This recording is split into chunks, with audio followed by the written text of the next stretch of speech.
Selamat siang teman-teman semuanya, kembali lagi bersama saya dengan Rohma.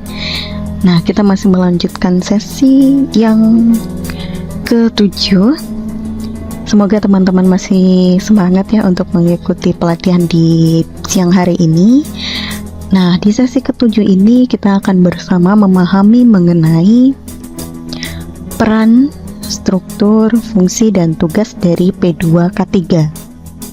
Telah memiliki komitmen terhadap pematuhan norma-norma keselamatan dan kesehatan kerja dan peraturan kesehatan atau peraturan perundangan yang berlaku di Indonesia, sudah dipatutnya perusahaan tersebut membentuk panitia pembina keselamatan dan kesehatan kerja. Nah, hal ini diatur dalam Peraturan Menteri Tenaga Kerja Republik Indonesia nomor per 04/Men/1987 tentang Panitia Pembina Keselamatan dan Kesehatan Kerja serta tata cara penunjukan ahli keselamatan kerja. Nah, apa sih yang teman-teman ketahui mengenai P2K3 ini? Mari kita memahami dari definisi P2K3. P2K3 ini yaitu badan pembantu di tempat kerja yang merupakan wadah kerjasama antara pengusaha dan pekerja untuk mengembangkan kerjasama, saling pengertian, dan partisipasi efektif dalam penerapan K3 di perusahaan. Yang mana artinya panitia pembina keselamatan kerja atau P2K3 ini harus memiliki struktur organisasi yang diisi oleh perwakilan dari pengusaha dan perwakilan dari pekerja. Kemudian yang selanjutnya kita memahami mengenai kriteria perusahaan yang wajib membentuk P2K3. Terdapat dua kriteria tempat kerja di mana perusahaan wajib membentuk panitia pembina keselamatan dan kesehatan kerja. Yaitu apa saja sih?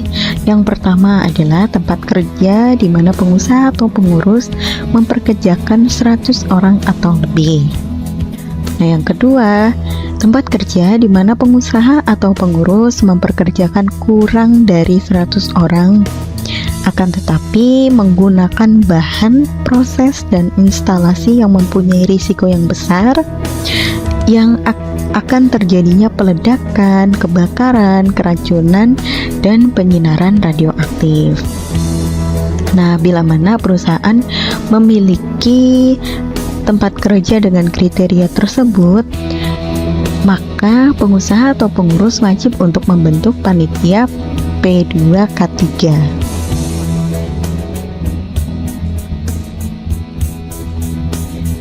Keanggotaan P2K3. Keanggotaan panitia pembina keselamatan dan kesehatan kerja atau disingkat P2K3 terdiri dari unsur pengusaha dan pekerja yang susunannya terdiri dari yang pertama ketua, yang kedua sekretaris, yang ketiga anggota. Kemudian sekretaris P2K3 wajib hukumnya yaitu adalah ahli K3 dari perusahaan yang bersangkutan. P2K3 ini ditetapkan nantinya oleh menteri atau pejabat dan penetapannya berdasarkan usul dari pengusaha atau pengurus yang bersangkutan. Jadi untuk mendapatkan penetapan panitia P2K3 dari menteri atau pejabat, pengusaha atau pengurus wajib mengurus penetapannya ke kantor Dinas Tenaga Kerja setempat. Namun sebelum mengajukannya, tentunya perusahaan atau pengurus harus telah membuat struktur P2K3 terlebih dahulu dan telah memiliki sekretaris yang merupakan ahli K3, dibuktikan dengan sertifikat keahliannya. Nah, selanjutnya kita memahami tugas dari P2K3. Nah, tugas P2K3 ini terletak pada pasal 4 ayat 1 di Permenaker RI nomor 4 tahun 1987 yaitu P2 ketiga mempunyai tugas yaitu memberikan saran dan pertimbangan baik diminta maupun tidak kepada pengusaha atau pengurus mengenai masalah keselamatan dan kesehatan kerja. Untuk menjalankan tugasnya tersebut, panitia Pembina Keselamatan dan Kesehatan Kerja atau P2K3 ini memiliki fungsinya supaya bisa menyelesaikan tugas tersebut. Nah, oleh karena itu, kita harus juga memahami mengenai fungsi P2K3. Ada 4. Yang pertama yaitu menghimpun dan mengolah data mengenai keselamatan dan kesehatan kerja di tempat kerja. Yang kedua yaitu membantu menunjukkan dan menjelaskan kepada setiap tenaga kerja hal apa sih yang harus ditunjukkan dan dijelaskan kepada tenaga kerja, yaitu diantaranya mengenai berbagai faktor bahaya di tempat kerja yang dapat menimbulkan gangguan K3, termasuk bahaya kebakaran dan peledakan, serta cara menanggulanginya. Kemudian, faktor-faktor yang dapat mempengaruhi efisiensi dan produktivitas kerja. Selanjutnya yaitu alat pelindung diri atau APD bagi tenaga kerja yang bersangkutan. Dan yang terakhir yang perlu dijelaskan dan kepada setiap tenaga kerja yaitu cara dan sikap yang benar dan aman dalam melaksanakan pekerjaannya. Kemudian fungsi yang ketiga yaitu membantu pengusaha atau pimpinan menyusun kebijakan manajemen. Nah, yang dilakukan dalam menyusun kebijakan manajemen yaitu diantaranya mengevaluasi cara kerja, proses dan lingkungan kerja, menentukan tindakan koreksi dengan alternatif terbaik, mengembangkan sistem pengendalian bahaya terhadap K3, mengevaluasi penyebab timbulnya kecelakaan, penyakit akibat kerja atau PAK, serta mengambil langkah-langkah yang diperlukan. Nah, selanjutnya mengembangkan penyuluhan dan penelitian di bidang K3, higien perusahaan, kesehatan kerja, dan ergonomi. Dan ada lagi yaitu melaksanakan pemantauan terhadap gizi kerja dan menyelenggarakan makanan di perusahaan, memeriksa kelengkapan peralatan kerja, mengembangkan pelayanan kesehatan tenaga kerja, mengembangkan laboratorium kesehatan dan keselamatan kerja, melakukan pemeriksaan laboratorium dan melaksanakan interpretasi hasil pemeriksaan. Dan yang terakhir yaitu menyelenggarakan administrasi keselamatan kerja, higien perusahaan, dan kesehatan kerja. Nah, fungsi yang terakhir adalah membantu pengusaha atau pengurus dalam menyusun kebijakan manajemen dan pedoman kerja dalam rangka upaya meningkatkan keselamatan kerja, higien perusahaan, kesehatan kerja, ekonomi, dan gizi kerja. Nah, berikut adalah contoh dari struktur organisasi P2K3.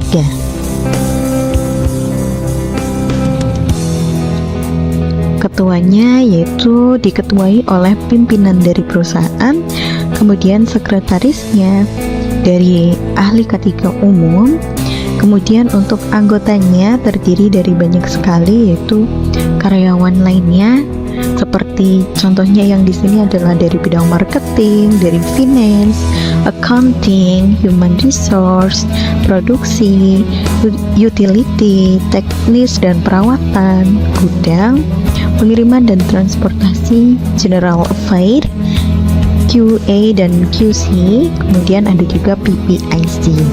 Nah, ini adalah contoh dari struktur organisasi P2K3, yaitu benar terdiri dari perusahaan dan karyawan. Jadi tidak hanya karyawan bagian atas yang mengetahuinya, tetapi bagian produksi pun juga mengetahui, juga ikut berpartisipasi dalam P2K3 ini. Nah, untuk memahami lebih lanjutnya akan lebih baik kita harus memahami peran dan wewenang dari masing-masing jabatan di P2K3. Yang pertama, wewenang dari ketua P2K3. Apa sih wewenang dari ketua P2K3 ini? Yang pertama yaitu kata kuncinya adalah memimpin. Seorang ketua harus memimpin semua rapat pleno P2K3 ataupun menunjuk anggota untuk memimpin rapat pleno. Dan yang kedua, kata kuncinya adalah menentukan langkah. Nah, di sini ketua berwenang untuk menentukan langkah dan kebijakan demi tercapainya pelaksanaan program-program P2K3 yang telah direncanakan atau yang telah dilaksanakan. Kemudian yang ketiga adalah mempertanggungjawabkan pelaksanaan K3. Sebagai ketua berwenang untuk mempertanggungjawabkan pelaksanaan K3 di perusahaan kemana? Yaitu ke Disnakertrans kabupaten atau kota setempat melalui pimpinan perusahaan. Nah, yang keempat yaitu mempertanggungjawabkan program P2K3 dan pelaksanaannya kepada direksi. Dan yang terakhir yaitu melakukan monitoring dan evaluasi. Setelah menyusun program, kemudian melaksanakan program dan membuat laporan, tugas dari ketua adalah mengawasi dan mengevaluasi.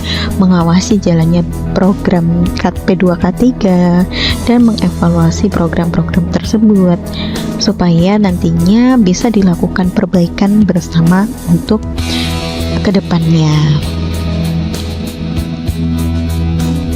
Dilanjutkan yaitu tugas dan wewenang dari sekretaris P2K3.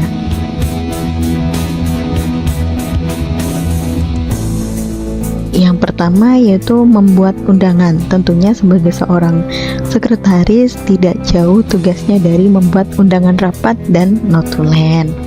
Yang kedua, mengelola administrasi, yaitu administrasi mengenai surat-surat yang bersangkutan dengan P2K3.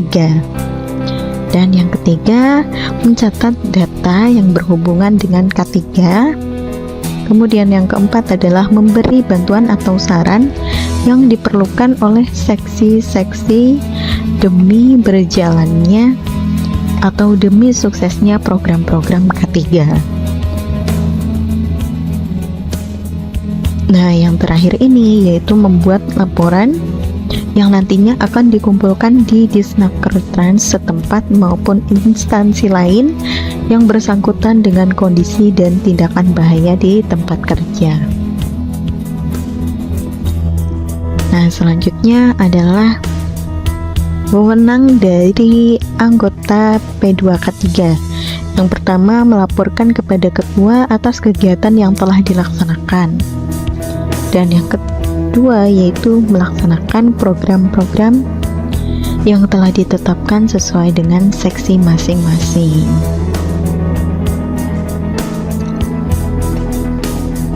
Nah, selanjutnya jumlah dan susunan P2K3.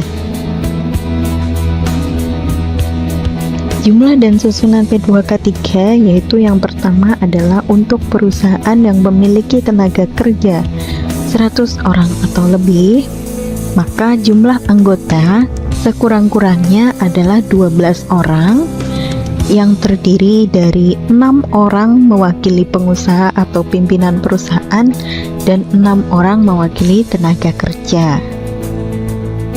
Kemudian untuk perusahaan yang memiliki tenaga kerja 50 orang sampai dengan 100 orang, maka jumlah anggota sekurang-kurangnya ialah 6 orang yang terdiri dari 3 orang mewakili pengusaha atau pimpinan perusahaan dan 3 orang mewakili tenaga kerja. Kemudian untuk perusahaan yang memiliki tenaga kerja kurang dari 50 dengan tingkat risiko bahaya yang sangat besar, maka jumlah anggotanya sesuai dengan ketentuan nomor 2, yaitu 6 orang yang terdiri dari 3 mewakili pengusaha atau pimpinan perusahaan dan 3 orang mewakili tenaga kerja. Kemudian untuk nomor 4, kelompok perusahaan yang memiliki tenaga kerja kurang dari 50 orang, yaitu untuk anggota kelompok, maka jumlah anggota sesuai dengan ketentuan nomor 2 juga, yaitu di mana masing-masing anggota mewakili perusahaannya.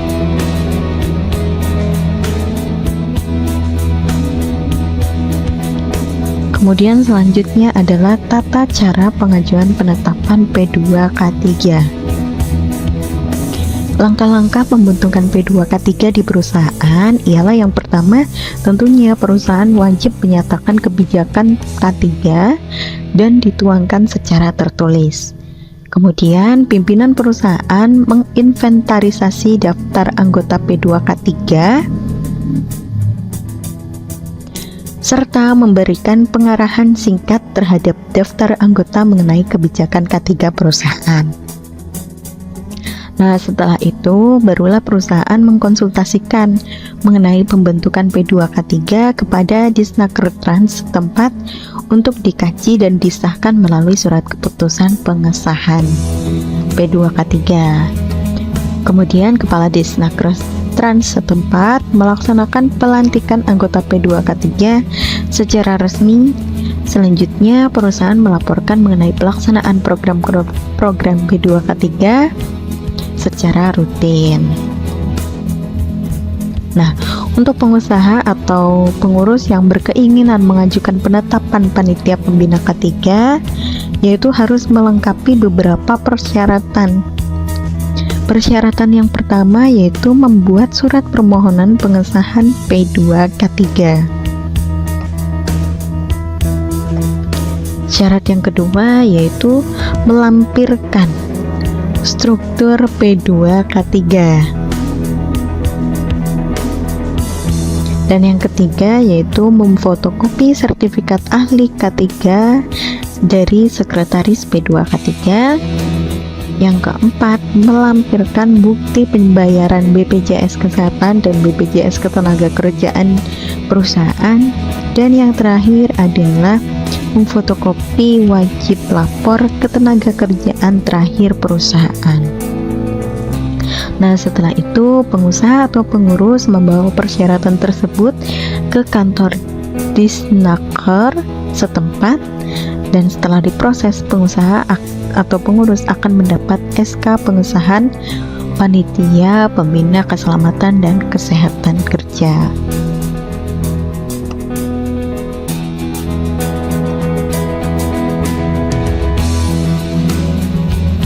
Nah, setelah terbentuk panitia P2K3, maka tentunya perusahaan wajib yang namanya melakukan laporan P2K3, yaitu laporannya dalam bentuk triwulan. Jadi setelah 3 bulan sekali kita harus melakukan laporan. Nah, ini setelah pengusaha atau pengurus mendapatkan SK pengesahan P2K3 dari Disnaker setempat, maka panitia pembina K3 wajib melaporkan kegiatan P2K3 di perusahaan tersebut. Laporan ini bersifat triwulan dan dilaporkan langsung ke Dinas Tenaga Kerja setempat.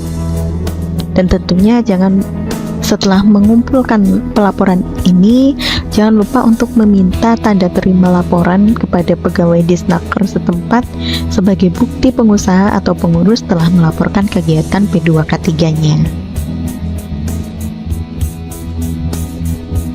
Nah, selanjutnya yaitu bagaimana sih cara mengisi laporan P2K3. Yang pertama, sebelum mengisi, teman-teman harus menyiapkan terlebih dahulu nih salinan dari pengesahan P2K3 di perusahaan teman-teman. Nah, kenapa? Karena nanti apabila tidak ada salinan ini, laporan dari teman-teman tidak akan diterima oleh Disnakerja. Kemudian yang kedua, teman-teman juga harus menyiapkan cover laporan dari P2K3 yang ditempatkan sebelum isi laporan agar lebih terjaga estetiknya. Kemudian yang ketiga, pada bagian kepala laporan, isilah dengan nama perusahaan, alamat, serta bagian lain yang perlu diisi. Laporan P2K3 kini ditujukan kepada Kepala Dinas Tenaga Kerja yang berkedudukan di provinsi dan memiliki kantor perwakilan hanya di beberapa kota atau kabupaten. Contohnya untuk industri di Kabupaten Bekasi misalnya. Nah, ini harus melaporkan laporannya ke Disnaker Provinsi Jawa Barat yang berkedudukan di Karawang. Selanjutnya yang perlu diperhatikan adalah pada bagian A, yaitu tentang data umum dari perusahaan. Nah, isilah dengan profil perusahaan teman-teman sesuai dengan data yang diminta. Dan bagian B, ini baru memasuki data K3. Teman-teman bisa mengisi ini dengan jenis dan jumlah masing-masing personil, baik personil K3 atau unit lain selain P2K3. Isi juga bagian fasilitas dan sertifikat terkait K3 yang perusahaan miliki. Kemudian teman-teman juga bisa menambahkan keahlian, unit K3, prasarana, dan sertifikat lain jika diperlukan. Nah, pada bagian penghitungan statistik kecelakaan kerja, teman-teman bisa mengisi sesuai dengan panduannya. Kemudian dilanjutkan pada bagian yang C, yaitu biasanya diisi tentang kegiatan K3. Nah, ini diisi dengan berbagai macam program P2K3 dan program K3 yang telah dilakukan oleh perusahaan dari teman-teman. Dan jika dipandang nanti tidak cukup untuk menjelaskan di form, maka teman-teman sebaiknya melampirkan dalam lembaran yang terpisah. Jadi jangan dituangkan langsung di form tersebut apabila terlalu banyak begitu. Kemudian selanjutnya yaitu pada bagian hambatan dan saran, teman-teman bisa mengisi hambatan-hambatan terkait dengan K3 yang ditemui di perusahaan, dan juga saran-saran baik kepada pengurus ataupun kepada Disnaker. Nah, setelah selesai, maka dilakukan pengesahan laporan P2K3 dengan tanda tangan Ketua P2K3 dan Sekretaris P2K3. Selanjutnya, lampiran disusun. Nah, setelah laporan diisi dan disahkan, kemudian lampirannya disusun dan jadikanlah laporan P2K3 ini terjilid dengan rapih. Nah, yang terakhir, laporan diserahkan ke Disnaker setempat dengan membawa surat pengantar laporan dari perusahaan dan juga surat bukti penyerahan laporan P2K3 yang akan ditandatangani oleh penerima laporan P2K3. Nah, surat bukti penyerahan ini yang akan menjadi dokumen mampu telusur ketika ada audit. Nah, ini adalah contoh dari laporan form, contoh dari laporan P2K3.